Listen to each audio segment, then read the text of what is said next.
algumas coisas que a gente precisa considerar aqui, né? Primeiro, no movimento que aconteceu no final de semana aí, né?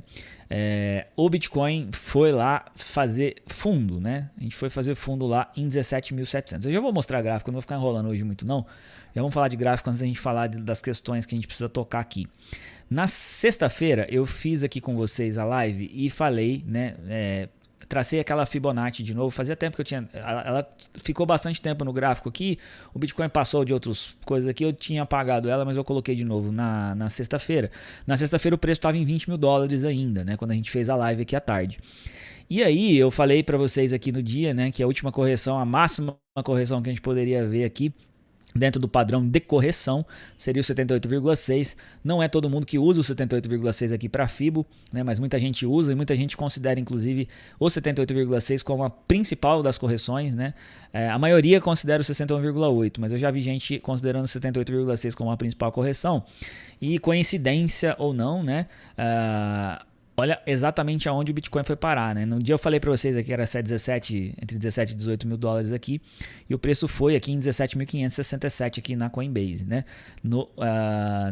Aqui no sábado, né? Isso aqui foi no sábado. Então veja, por enquanto, né? Essa última parada aqui que a gente espera de uma correção. Então, considerando o quê? Considerando desde lá do Corona Crash, né, desde a época do Corona Crash, que o Bitcoin foi 3.800 dólares até os 69 mil dólares, que foi a máxima histórica, né? A gente mede essa perna inteira de alta e aí vê quais seriam as correções possíveis, né? E eu mostrei isso aqui na sexta-feira para vocês, e acabou indo nesse alvo específico aqui no 78,6, né? Assim, de todas as bruxarias que a gente tem, né, quando a gente fala de análise gráfica, né, de todas as bruxarias, porque tem um monte, né, tem as médias, tem os RSI da vida, as bruxarias mais técnicas assim, né, tem as figuras, né, que são uma bruxaria um pouquinho mais aprofundada, né, porque depende de uma série de coisas principalmente, né, de uma análise visual, você enxergar lá. Tem aquele negócio de onda de Elliott, que é mó complicado de ver, porque tem dentro da onda tem a onda, que tem dentro da onda tem a onda, é um fractal dentro do outro, e aí cada analista vê de um jeito, né?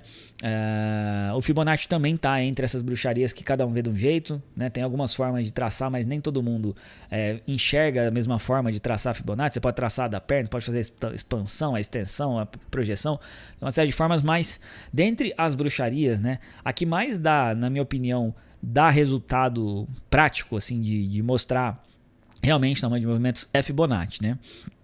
Vejam aqui que, por exemplo, ó, pegando a perna de alta inteira, tá certo que foi depois que você já traçou ela, mas vejam que o preço parou aqui em 61,8 quando teve aquela primeira correção e agora foi no 78,6, né? Os pontos principais aqui, o movimento tende a acontecer dentro desses tamanhos de movimento. Lembrando que o Fibonacci, a ideia dele é usar a Fibonacci, né, retração e tudo mais, é você tentar identificar o tamanho de um movimento, né? Porque a Fibonacci tem a ver com movimentos naturais e a medição a gente tem uma série de coisas na natureza que funcionam com a proporção de Fibonacci, né? Então ela é uma proporção que aparece em vários lugares da natureza e isso ajuda a gente a entender um pouco de alguns movimentos. Então não é um movimento, o Fibonacci ele não mede um movimento lógico, ele mede um movimento de mudança, né? O tamanho de uma mudança que costuma ter um padrão de crescimento dentro dos padrões naturais e tudo mais, né? Então ela não é um indicador técnico, o Fibonacci, né? O Fibonacci é um indicador, não é um indicador, na verdade, é uma forma de olhar para o tamanho das ondas aqui dos movimentos de mercado.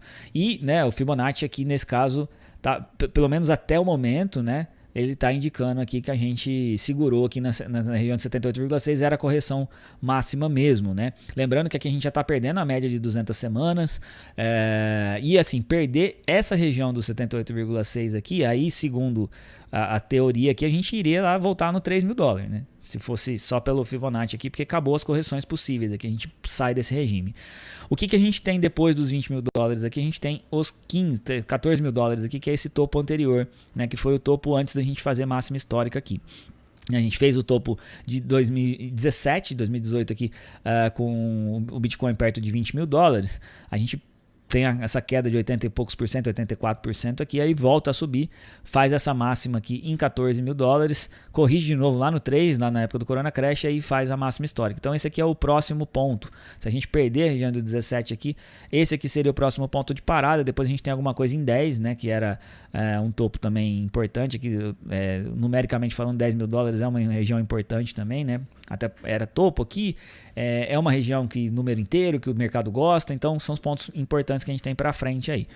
Então, se a gente perder essa região aqui dos 17.700, dos 18 mil dólares aqui, 17 mil e poucos dólares aqui, esses seriam os próximos pontos de parada. Mas segundo o Fibonacci, a gente já chegou no máximo do máximo do que poderia ser uma correção para seguir depois no movimento de alta, né? Seguindo essa pernada de alta que a gente teve aqui. Agora é hora de a gente aguardar, vamos ter que esperar para ver o que acontece, né? Por enquanto, o mercado perdeu os 20, mas foi um rompimento falso dos 20, né? A gente fez aqui um rompimento da região de 20, mas não foi um movimento confirmado ainda, né? A gente tem uma formação de reversão aqui, mas o principal ponto que eu queria tocar com vocês hoje, né? Esse é o principal ponto que eu queria tocar com vocês, é que faltou uma das características principais da capitulação de virada, né? Faltou um dos pontos principais aqui, volume. Olha como é que o volume está decrescente, ó. O volume está caindo, né? E com o preço tentando subir aqui. Ele já vinha decrescente, né? O maior volume aqui foi na queda. A gente está com volumes aqui caindo, né? Esse movimento de alta que a gente está vendo, ele está com muito pouco volume, faltou volume de reversão aqui, faltou volume comprador e faltou força, né? Tá faltando força para passar dos 20 mil dólares aqui, tá com dificuldade de passar dos 20 mil dólares.